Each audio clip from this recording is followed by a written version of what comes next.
ये जो वज़न आपने कम किया है, ये मोदी जी ये जो बार-बार ओबेसिटी के ऊपर बोल रहे हैं और तेल कम करने के लिए कह रहे हैं, सरकार की तरफ से अब एड्स नहीं आने नहीं, शुरू तो ये हुए हैं। मैंने उससे पहले ही किया है। अच्छा। मैंने 2009 में बेरेट्रिक सर्जरी भी 2011 में, हुँ। और सर्जरी करने के पहले जैसे आदमी मरने के पहले अपनी इच्छाएं पूरी करता है, हाँ। तो मैं वो मेरे फेवरेट होटल में जाके कहीं पकौड़ा 4 प्लेट खा लिया, कहीं ये खा लिया। मैं बोला आप साला खाऊंगा नहीं खाऊंगा, आप खा लो। अरे! और फिर मैं ऑपरेशन किया। पर अच्छा। अब मैं सब खाता हूँ, कम खाता हूँ। मुंबई में बड़ा शौकीन हूँ मैं। मुंबई के रेस्टोरेंट में जाता हूँ, स्ट्रीट फूड खाता हूँ। हाँ। तो वो बोलते हैं मेरे को, सर क्या हुआ, हमारी क्वालिटी ख़राब हुई क्या? मतलब तुम्हारी क्वालिटी नहीं खराब हुई, मेरे में खराब हुई। अब कम खाता हूँ। आज एक ही इडली खाई मैंने। अच्छा। हाँ, पहले 6 समोसा एक समय, 6 आलू बोंडा एक समय खाता था। इडली तो हेल्दी फूड है, 6 खा सकते हैं। नहीं, वो अच्छा नहीं है। वो जो इडली, डोसा, उत्तपम, हाँ, इडली तो बॉयल होती है, डोसा-वोसा तो ठीक है वो उसमें। जो पीठ होता है ना, उसको ये करते हैं ना, भिगा के रखते हैं, उससे वो अच्छा नहीं है। सूजी वाली खाई है?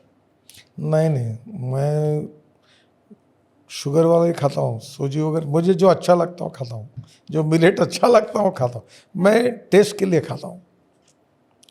मैं कोई प्रोटीन वगैरह के, सुबह उठ के मैं एक अंजीर खाता हूँ, 4 बादाम, 2 अखरोट, 2 ऑलिव खाता हूँ। हुँ। पर मैं जो खाता हूँ रोज, वो अपने टेस्ट के लिए खाता हूँ। गांधी जी ने कहा था कि जीने के लिए खाओ, खाने के लिए मत जियो। सही है उनका, पर मैं वैसा नहीं हूँ। अच्छा। मैं खाने के लिए जीता हूँ। तो गांधी जी की बात नहीं मान रहे आप? बिल्कुल, मुझे अच्छी बात है, मैं उसको स्वीकार करता हूँ। पर मैं हाँ। लोगों को कहता हूँ खाओ पियो मजा करो, जियो और जीने दो। हाँ। तुम भी खाओ, दूसरों को भी खाने दो, मर्यादा में खाओ। अब फर्क इतना ही पड़ा कि मैं कम खाता हूँ।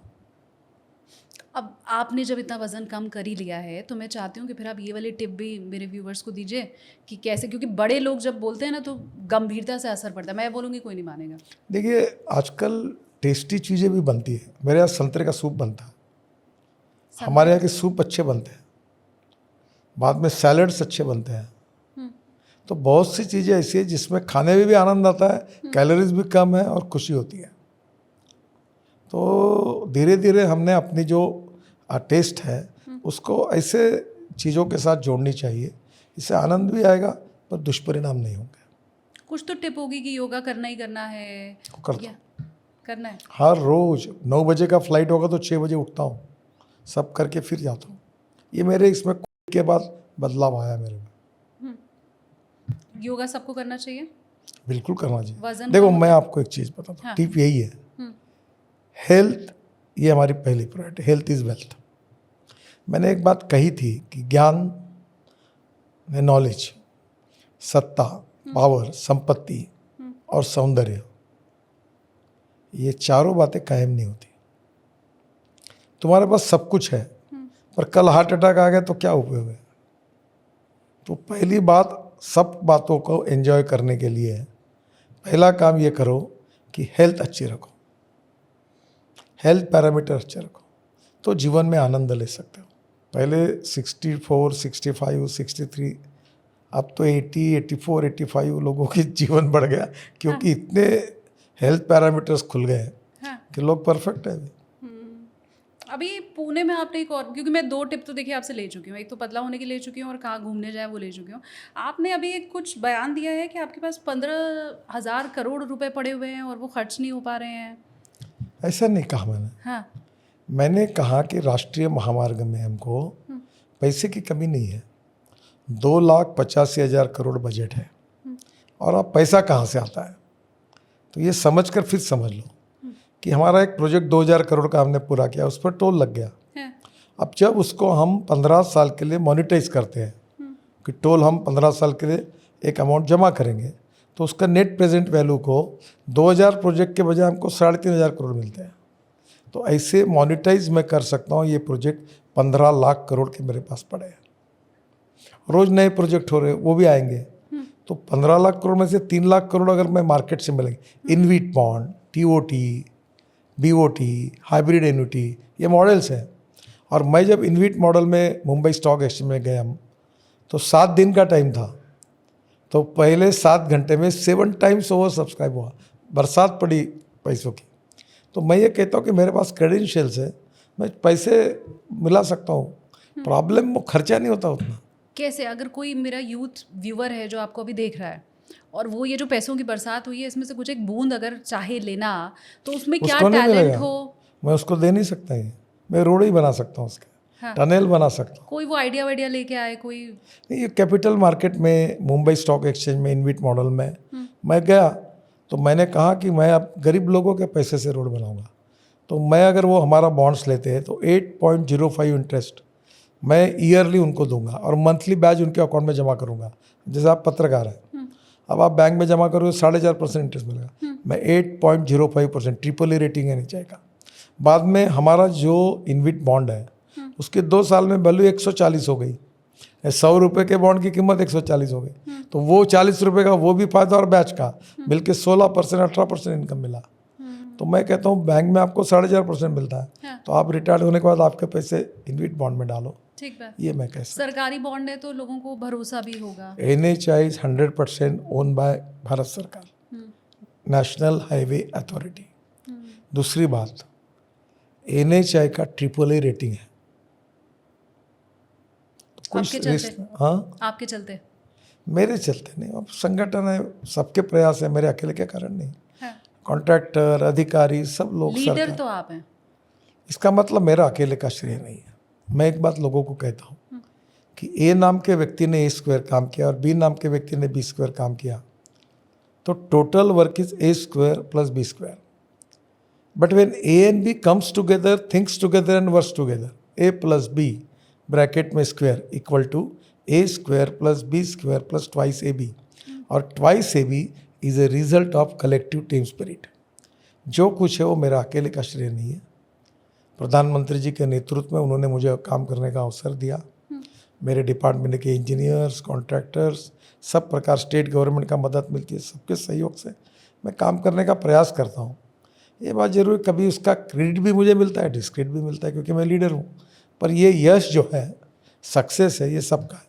और मैं मेरे मित्रों को और मेरे लड़कों को भी एक बात बताता हूँ, क्योंकि मैं इकोनॉमी, ये मेरा इंटरेस्ट का विषय है जो आपका सब्जेक्ट है। हाँ।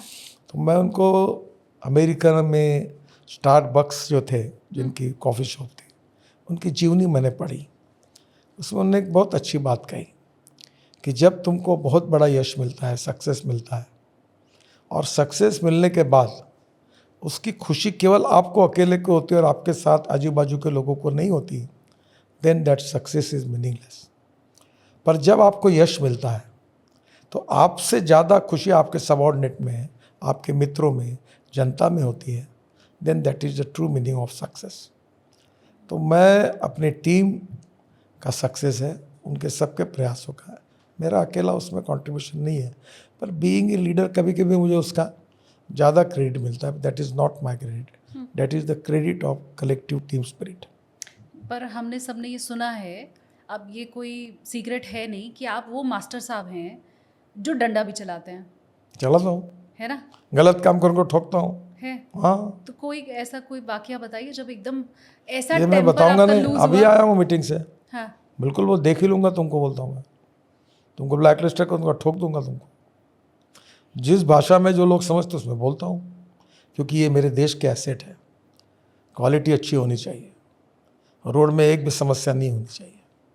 क्वालिटी रोड, पैसा जनता का है, मेरा नहीं है, मैं विश्वस्त हूँ, सेवक हूँ, और एक एक पैसे की क्वालिटी अच्छी बननी चाहिए। तुम कर बेईमानी करोगे, खराब और ठोक दूंगा तुमको। बाद में लगता है ज़्यादा डांट दिया, कम डांटना चाहिए था, गलत कर प्रेम दिया। भी करता हूँ, हाँ। उनकी समस्याओं को सुलझाता हूँ। कोई भी मेरे घर पे आता है, उसका कभी नाम पता कौन कहते तो उसकी मदद करता हूँ, दोनों भी बात है। कोई वाकया आपको याद नहीं है कि आपने कभी किसी को डांटा हो, किसी अधिकारी को भी डांटा हो? बहुत डांटा है, गलत काम किया, निर्णय नहीं किए, डांट फिर कुछ इंटरेस्टिंग सा कुछ बताइए ना। अब तो 11 साल पब्लिकली नहीं बताऊंगा। आपकी बात को लेके मीडिया अपना मेरे नाम पे चिपका कर चला देगी। ये डर रहता है, डर रहता है, प्राइवेट मैटर है ये। मीडिया का डर रहता अभी है। आज मैं आपसे बात कर रहा हूँ, ये ऑफिशियल इंटरव्यू है। हाँ। जब आप मीडिया खत्म होगी, इंटरव्यू अकेले में बात करेगी, तो एक आधे बार में 2 बातें ज़्यादा बोलूँगा। नहीं, ये मीडिया के डर वाली बात मैंने इसलिए कही क्योंकि पूरा नहीं, लोग मुझे तो कह रहे बहुत बार इतना मिसकोट किया गया हाँ। कि कि मैंने जो बात कही उसको तोड़ मरोड़ कर उल्टा तिल्टा लिखकर चला दिया। और एक आदमी कोई तो भी अपने वेबसाइट पे गलत डाल देता है मेरे भाषण का और मीडिया उसको उठाकर चला देती है। देखो, सबके क्रेडिबिलिटी के सवाल है। तुमको टीका करनी है तो करो, तुम्हारे हिम्मत में तो मेरे कंधे का उपयोग क्यों करते हो? तो गलत बात है। जो मैंने कहा वो आप करो। आप मेरे नाम पे तोड़ मरोड़ कर उल्टा लिखना और फिर उसको प्रसारित कर देना, ये इथिक्स के हिसाब से सही नहीं है। बहुत बार मेरे साथ ऐसा होता है, मुझे अच्छा नहीं लगता है। अगर मैंने कहा है तो जरूर लिखो, पर जो मैंने कहा नहीं वो मेरे मुंह में डालकर इंटरप्रेट करके क्यों लिखते हो? मीडिया बिकाऊ है लगता है। मुझे किसी को कुछ कहना नहीं, उनका भविष्य पाप पुण्य वो देखते बैठे, हाँ। मैं अपनी बात देखता हूँ। अच्छा, ये बताइए, क्योंकि आप इतने संतुष्ट मुझे लग रहे हैं, जो शुरू से अभी तक की हमारी बात हुई, भारत में बाकी लोग क्यों नहीं खुश हैं, क्यों नहीं संतुष्ट हैं? अगर मैं वर्ल्ड हैप्पीनेस की बात करूं, आपने देखा भी होगा, अब मतलब भारत से ऊपर पाकिस्तान का भी नाम है, नेपाल का भी नाम है, पैलेस्टाइन का नाम है, हमसे ऊपर यूक्रेन का नाम है सर। तो भारत में खुशी क्यों नहीं है?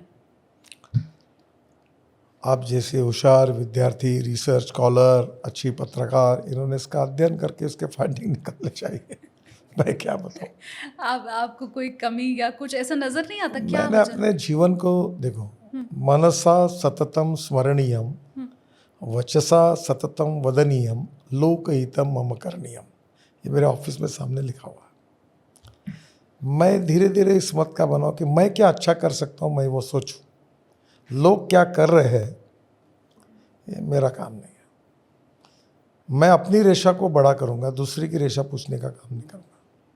ये जो लकीर आपकी, आप कह रहे हैं कि बड़ी करने का काम करूँगा, तो ऐसे लोग भी हैं जो उसको छोटा करने का काम करते हैं, कर रहे हैं? बहुत लोग करते रहते हैं, मैं ध्यान नहीं देता उसका तरफ। देखो, आपको मैंने किसी के खिलाफ कुछ बोला है, कुछ उसका नुकसान किया है, ऐसा इंसिडेंट नहीं होगा। अगर बोलना है तो मैं उसके मुंह पे बोलूँगा, बोलना है तो पब्लिकली बोलूँगा, गलत ये नहीं होना चाहिए। पर मैं किसी के प्रति द्वेषपूर्ण से व्यवहार नहीं करता। मैं अपनी पॉजिटिव बात कहता हूँ। मेरी पब्लिक मीटिंग के स्पीचेस में भी लगभग अपनी बात रहती है। मैं दूसरों की निगेटिव बातों पर चर्चा नहीं करता। मैं क्योंकि एक बहुत नेगेटिव बात जो आपको लेके एथेनॉल ब्लेंडेड पेट्रोल वाली जो है उस पर, क्योंकि मैं आगे चर्चा करना चाहती हूँ सर। मुझे लगता है आपका जो बहुत शानदार ये जो करियर रहा है, क्योंकि सर हम हमेशा ना टेक ऑफ और लैंडिंग की बात करते हैं अपने इस पॉडकास्ट में, तो उसमें मुझे लगता है टर्बुलेंस अब आने शुरू हुए हैं। क्या जो लगातार आपने E20 कल पहले से, कई साल पहले से ही जो उसका सपोर्ट करना शुरू किया कि यही फ्यूचर है, इससे पैसा बचेगा, इससे देश आगे जाएगा, किसानों का भला होगा, क्या आपको लगता है वो एक बहुत बड़ी वजह है जिससे आपको घेरा जा रहा है? देखिए, पहली बात तो ऐसी कि आपको विषय को समझना होगा। हमारे देश में 22 लाख करोड़ देश के बाहर जाते हैं और फॉसिल फ्यूल का इंपोर्ट होता है। क्या हमारा देश आत्मनिर्भर नहीं बनना चाहिए? क्या हमारे देश में 22 लाख करोड़ रुपए जो इंपोर्ट में जा रहे वो देश की जनता के जेब में नहीं जाने चाहिए? क्या ये 22 लाख करोड़ के फ्यूल के कारण देश में प्रदूषण हो रहा? आज दिल्ली में रहना मुश्किल हो गया। 40% एयर पोल्यूशन फॉसिल फ्यूल के कारण था, वो समाप्त नहीं होना चाहिए। तो मैं उसके लिए काम करता हूँ, इकोलॉजी एंड एनवायरनमेंट को प्रोटेक्ट करने के लिए। अब अल्टरनेटिव फ्यूल और बायो फ्यूल इसका उपाय है। मैं 2004 से शुरुआत से इसका मांग करते रहा हूँ। मैंने इसकी शुरुआत की है देश में, और मैंने कहा कि हमारा देश का किसान केवल अन्नदाता नहीं ऊर्जादाता बना है, ऊर्जादाता नहीं ईंधन दाता बना है, ईंधन दाता नहीं हाइड्रोजन दाता बना है, हाइड्रोजन दाता नहीं हवाई ईंधन दाता बना है, हवाई जहाज भी आए, और हवाई ईंधन दाता नहीं बिटुमिन दाता बन रहा है। क्या गांव समृद्ध संपन्न नहीं होने चाहिए? गांव के युवाओं को रोजगार नहीं मिलना चाहिए? इसलिए इथेनॉल शुरू हुआ।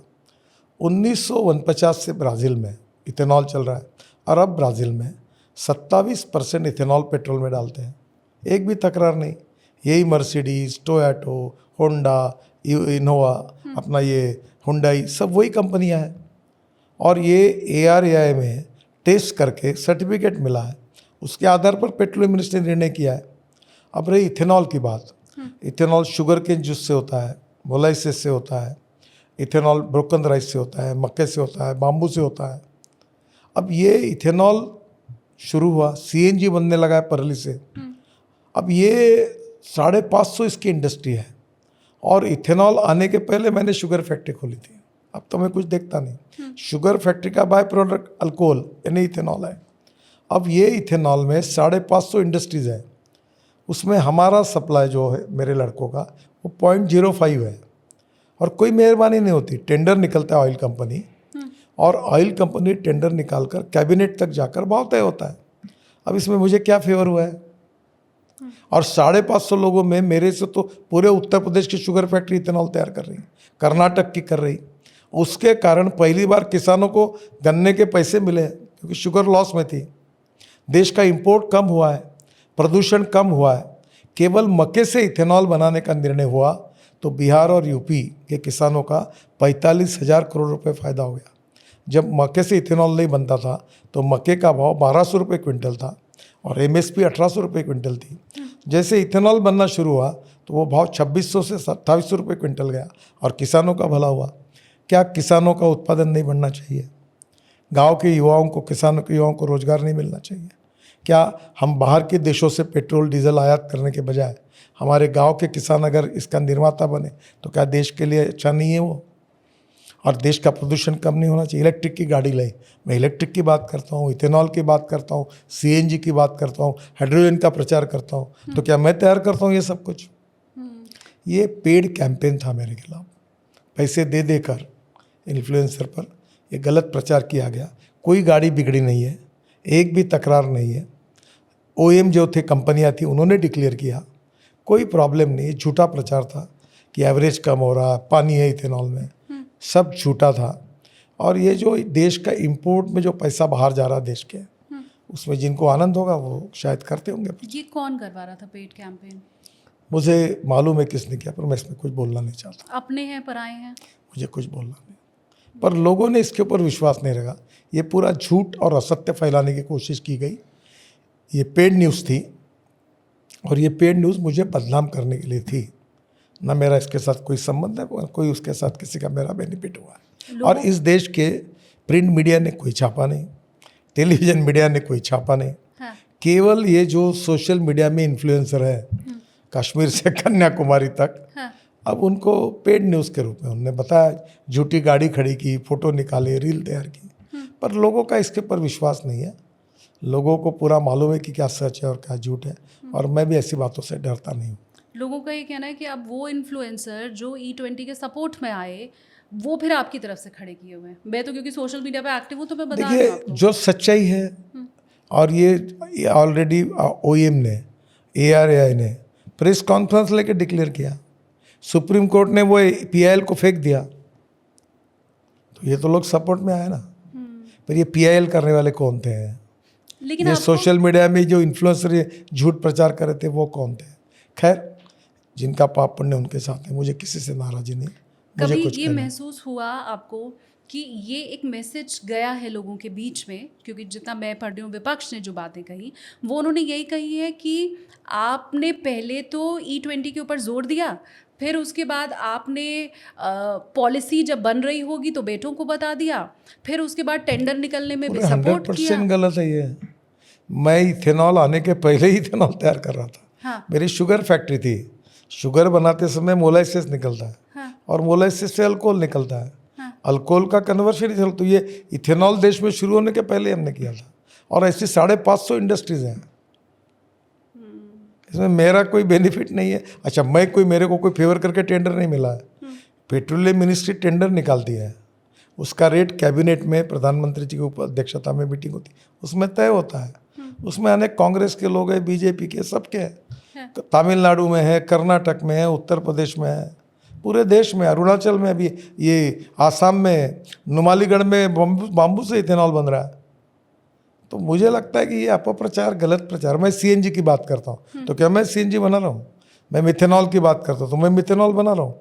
मैंने electric car, electric buses, electric truck, scooter देश में लाई, लिथियम आयन बैटरी की प्रचार किया, तो क्या मैं इलेक्ट्रिक की बैटरी बना रहा हूँ? क्या मैं बैटरी के सेल बना रहा हूँ? मैंने मिथेनॉल की बात की, अब जहाज उसके ऊपर चल रहे, तो क्या मेरे जहाज है? अल्टरनेटिव फ्यूल और बायो फ्यूल को लाकर इस देश का 22 लाख करोड़ का इंपोर्ट नहीं होना चाहिए। ये पैसा देश की जनता के जेब में जाना चाहिए। ये जो 22 लाख करोड़ का फॉसिल फ्यूल आता है, उससे तुम्हारा लाइफ दिल्ली में कम हो रहा है, 10 साल, ये पोल्यूशन नहीं होना चाहिए, ये मेरा गुनाह है? दिल्ली को साफ सुथरी हवा मिले और दिल्ली प्रदूषण से मुक्त हो, इसके लिए आप मुझे सजा देना चाहोगे क्या? ये क्या सब इतने करोड़ों की इकोनॉमी, इसमें मैं कहाँ हूँ, मेरा परिवार का है, कोई लेना नहीं, कोई देना नहीं, कोई संबंध नहीं। कल अगर ये बिजली यहाँ आ रही है तो मेरे यहाँ भी 10 मेगावाट पावर होती है कारखाने में तैयार, तो इसका बेनिफिशियरी मैं, ऐसा आप कहेंगे? अगर मैंने आपको इंटरव्यू दिया और कल जाके कोई कंपनी का ऐड मेरे इंटरव्यू के पीछे आपने लगाई, तो क्या आप उस कंपनी की एजेंट बन गई क्या? ये मूर्खतापूर्ण बातें थी। खैर, मुझे इसके जवाब देने की ज़रूरत नहीं है और लोगों ने भी इसको सीरियसली लिया नहीं है। जैसे गड्ढा कहीं भी हो तो लोग आप ही को बोलते हैं, तो वैसे ही ये आपका डिपार्टमेंट भी नहीं है, ये तो मंत्रालय भी नहीं है ना आपका, पर हरदीप पुरी की जगह लोग आपसे ही सवाल पूछ रहे हैं। सर, मैं अल्टरनेटिव फ्यूल और बायोफ्यूल का हाँ, जन्मदाता हूँ। मैं इसके लगा अभी 1 किलोमीटर रास्ता ये परली से बिटुमेन तैयार करके मैंने नागपुर जबलपुर हाईवे पे रोड बना, प्राज और सेंट्रल रिसर्च ऑर्गेनाइजेशन के मार्गदर्शन में, और ये किसान डांबरदाता बना, और वो रोड पेट्रोलियम बिटुमेन से अच्छा बना, ये सर्टिफिकेट दिया सेंट्रल रिसर्च ऑर्गेनाइजेशन ने। अगर देश में परली जलने के बजाय अगर डांबर बनेगा, इथेनॉल बनेगा और बायो बिटुमेन बनेगा और हवाई ईंधन बनेगा जो पानीपत में बन रहा है, तो ये क्या मेरे फायदा हो रहा है इसमें? परली पंजाब हरियाणा की नहीं जलेगी और किसानों को 2,500 रुपये टन भाव मिलेगा और दिल्ली का प्रदूषण कम होगा, तो इसका क्रेडिट क्या मेरे बैंक अकाउंट में कोई पैसा जमा हो रहा है क्या? ये मूर्खता की बातें सब होती है। मुझे इसका कोई क्लैरिफिकेशन देने की ज़रूरत नहीं है। मैं साफ हूँ, मैं किसी से डरता नहीं हूँ। आने वाले और ये समय में- मैंने ये भी अनुभव पहली बार नहीं, दूसरी बार किया। हाँ। मैं बीजेपी का अध्यक्ष था, तब भी इन षड्यंत्रकारियों ने, कुछ लोगों ने मेरे पर गलत प्रचार किया। मेरी पूरी इंक्वायरी कांग्रेस सरकार ने की और 2012 में हमारी सरकार आने के पहले मुझे राइट ऑफ इंफॉर्मेशन में दिया कि मेरा किसी के साथ कोई संबंध नहीं था। केवल मैं अध्यक्ष नहीं बनूं इसलिए षड्यंत्र किया गया था, और उस षड्यंत्र में मुझे बदनाम करने की कोशिश हुई। निकला तो कुछ नहीं, आज कुछ नहीं निकला। तो ये राजनीति में चलते रहता है, ईर्ष्या क्या मत्सर। दोबारा आपके अध्यक्ष बनने की बात चल रही थी इसलिए? नहीं, मैं अध्यक्ष बनना ही नहीं चाहता हूँ। अच्छा, बनना ही नहीं। आप नहीं बनना चाहते? मुश्किल काम है। नहीं, बनना ही नहीं मुझे। एक बार बना, खत्म हो गया। अरे ऐसा क्यों? नहीं बनना है, मेरी इच्छा। तो जिम्मेदारी देंगे तो मना भी करने का ऑप्शन नहीं, होता मैंने है? मना भी कर दिया, मुझे नहीं बनना। अच्छा, इतना ऑप्शन रहता है? नहीं, मैंने बोला आप निर्णय करोगे तो भी मुझे नहीं बनना। ऐसे बोल सकते हैं हाँ, बोल दिया मैंने। कि मैं ऑर्डर दे रहा हूँ या हम कह रहे हैं? पहली बार आज तक मैं बोलता था कि भाई जो मुझे कहा गया वो मैंने किया, हाँ, वो सब करूँगा, हाँ। पर अध्यक्ष बनने की बात आएगी तो मैं नहीं बनूंगा, बोल दिया मैंने। किसको बनना चाहिए? वो तो तय करने वाले तय करें। आपकी नहीं, मेरे को जब पूछेंगे तो मैं उनकी बात जो पूछेंगे उनको बताऊंगा। मीडिया से तो कोई चर्चा करने का कारण हाँ कोई लेकिन आपकी पसंद है तो वो भी आप नहीं बताना चाहेंगे? आपको बिल्कुल नहीं, क्योंकि पार्टी की बात पार्टी में होती है। एक बयान आपने बिहार में दिया है, मैं चाहती हूँ उसके ऊपर मैं आपका रिएक्शन लूँ, क्योंकि आपने वहाँ पर जा कर के कहा वहाँ की जनता को कि ऐसा तीर छोड़ो कि अंजा पंजा गंजा है। मैंने ऐसा कहा कि जो मैं नीतीश कुमार जी के पार्टी के उम्मीदवार 2 थे, उनके कॉन्स्टिट्यूंसी में गया था, उनका निशान है तीर। हाँ, तो तीर ऐसा मारो कि अंजा गंजा और पंजा देखते रहेंगे। हाँ। ये मजाक में कहा आपको इसे? नहीं, पंजा तो सबको पता है, ये अंजा और गंजा कौन है? तुम ढूंढ के निकालो, तुम्हारे जैसे शोध पत्रकारिता का काम करने वालों का काम है। एक ऐसे ही मुहावरे के रूप में कहा है। हाँ, ये मैंने किसी के गंजेपन का उल्लेख नहीं किया है, मुहावरे के रूप में कहा है। पर गंजेपन का मजाक उड़ाना चाहिए किसी के? नहीं, मैंने नहीं उड़ाया। नहीं उड़ाया, उड़ाना चाहिए भी नहीं ना। नहीं, ये अंजा कौन है? ये शब्द है, अब्बा डब्बा जब्बा। अंजा गंजा पंजा। हाँ, तो ये मैंने ऐसे मुहावरा कहा, मैंने किसी व्यक्ति विशेष के लिए नहीं कहा। ये ऐसी भाषा होनी मतलब राजनीति में आप अरे चाहते हैं चले? पॉलिटिकल मीटिंग में ऐसी ही बातें होती है, वहाँ कहीं रिसर्च सब्जेक्ट पे थोड़ी चर्चा होती है। जो आम आदमी इकट्ठा होता है हजारों की भीड़ में, हाँ, वो उसकी भाषा को वही समझता है, विनोद होता है, चर्चाएं होती है, वही बात समझता है। मैं तो हैरान रह गई क्योंकि एक दिन पहले जब योगी जी आए तो उन्होंने पप्पू टप्पू कहा, फिर आप गए। आप क्या करते हैं कि उसके पहले के 10 वाक्य क्या है वो नहीं बताते, हाँ, उसके बाद में नहीं बताते, और एक वाक्य बताकर सवाल पूछते हैं। हाँ। खैर, आपका भी बिजनेस है, वो धंधा है। अरे सर तो कैसी न्यूज़ बात जिससे कर रहे हैं? निकलती मैं तो है पॉडकास्ट कर रही हूँ, मैं थोड़ी मीडिया में हूँ जो मैं काट पीट के बात चलाऊँ। ये पॉडकास्ट हिट तो होना चाहिए ना। जैसे हिंदी फिल्म में जब तक सेक्स नहीं होगा, हिंसा नहीं अरे होंगी, सर बलात्कार नहीं होंगे, मारपीट नहीं होंगी, फिल्म पॉपुलर नहीं बनती ना। तो करना ही पड़ता है, थोड़ा बहुत मसाला ऐड करना पड़ता है। मैं तो ये इसलिए पूछ रही हूँ क्योंकि आप बड़े धीर पर आप गंभीर मसाला ऐड नहीं करते, आप बड़ी अच्छी पत्रकार। ये आपने ऐसे बाद में कह के मुझे नहीं, मैं दिल से कह रहा हूँ, आपने मुझे बहुत ही अच्छे प्रश्न, शालीन प्रश्न पूछे हैं, बहुत सुसंस्कृत प्रश्न पूछे हैं। मुझे क्योंकि सर बार बार बोल रहे हैं वाइंड अप करने के लिए, लेकिन मैं फटाफट से ना रैपिड राउंड तो खेल नहीं सकती आपके साथ, तो आप मुझे वन लाइनर ही जवाब दे देना कि विपक्ष का कोई एक नेता जो आपका बड़ा अच्छा मित्र है। पूरा विपक्ष मेरा मित्र है। मुझे अटल बिहारी वाजपेयी जी ने बताया कि जब तुम मंत्री बनते हो तो देश के मंत्री होते हो, जब मंत्री नहीं बनते तब पार्टी के कार्यकर्ता होते हो। तो मेरे पास जो कानूनी काम होता है मैं सबका करता हूँ। और ये भी बात है कि मैं हाईवे बना रहा हूँ, एक बीजेपी का है, भी कांग्रेस का है, तो मैं उस कांग्रेस वाले का काम नहीं करूँगा तो हाईवे नहीं बन पाएगा। हाँ। क्योंकि वो पूरा करना पड़ेगा। तो मैं सही काम सबका करता हूँ, मैत्री सबसे रखता हूँ। मतभिन्नता हो सकती है, मनभेद नहीं होनी चाहिए। ये वाजपेयी जी ने बताई बात को मैं याद रखता हूँ। हम कैमरा ऑफ करेंगे, उसके बाद आप बताएंगे वो नाम जो आपका सबसे अच्छा मित्र है। अभी कैमरे पे नहीं बता सभी मेरे मित्र, कौन नहीं है? तुम किसी भी विपक्ष के नेता के पास जाओ, आपको पार्लियामेंट में एक रिकॉर्ड हुआ है हाँ। कि मेरे खाते के डिपार्टमेंट में चर्चा हुई, 78 लोगों ने भाषण दिया, सब ओवैसी, सोनिया गांधी तक, सब ने मुझे धन्यवाद और अभिनंदन किया था। तो स्पीकर साहब ने मुझे, मैं नहीं था, हाँ। तो राज्य मंत्री जो मुझे बुलाया फ़ोन करके नागपुर में, आप नहीं यहाँ। फिर मैं आया।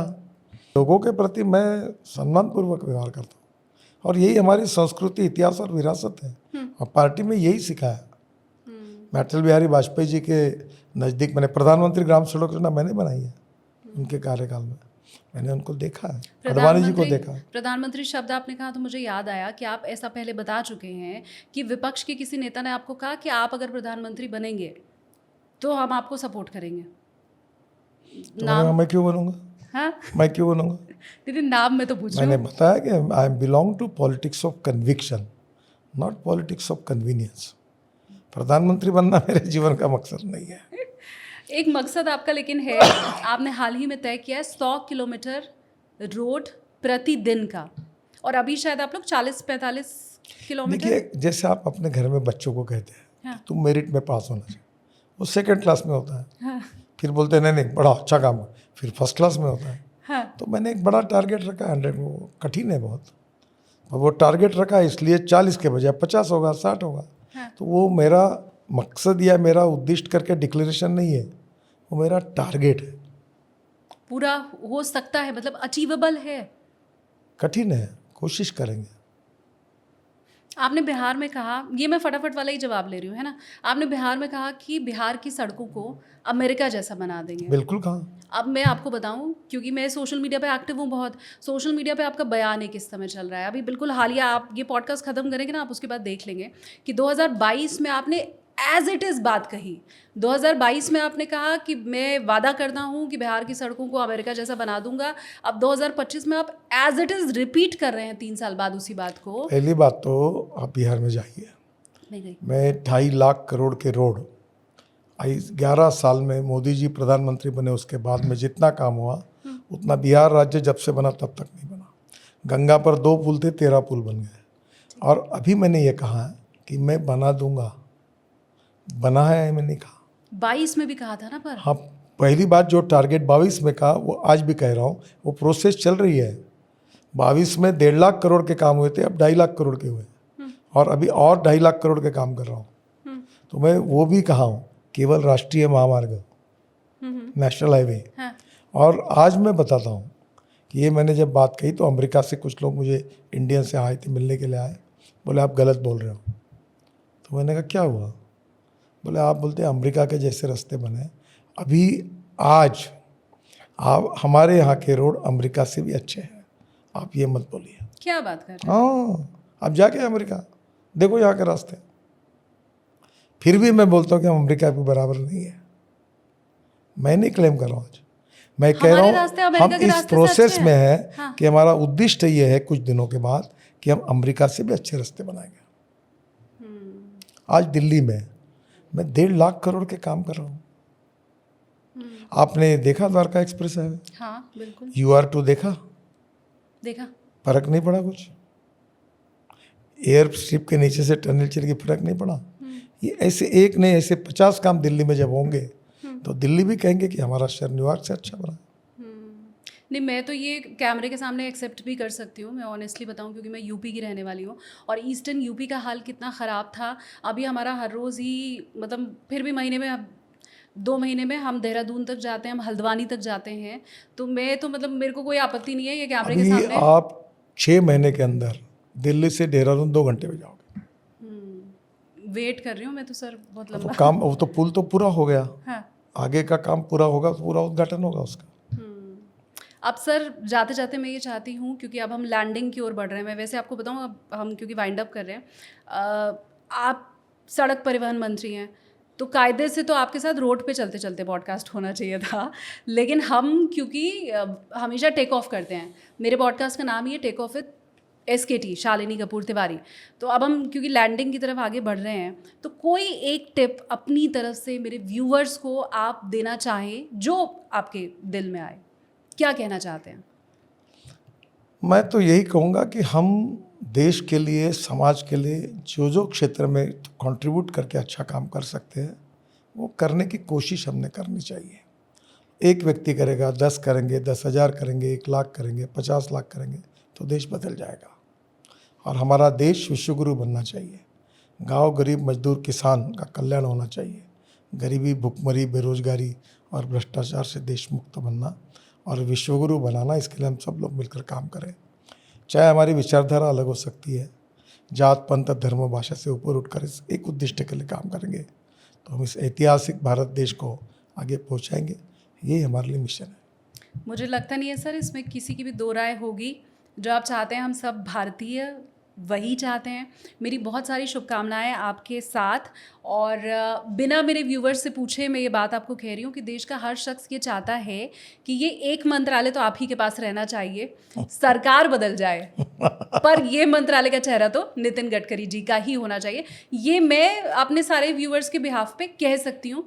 इतने साल के जर्नलिज्म में जो मेरा अनुभव रहा है और एक देश की जनता के तौर पर भी मैं बहुत दावे से कह सकती हूँ, तो मेरी तरफ से आपको बहुत शुभकामनाएं सर।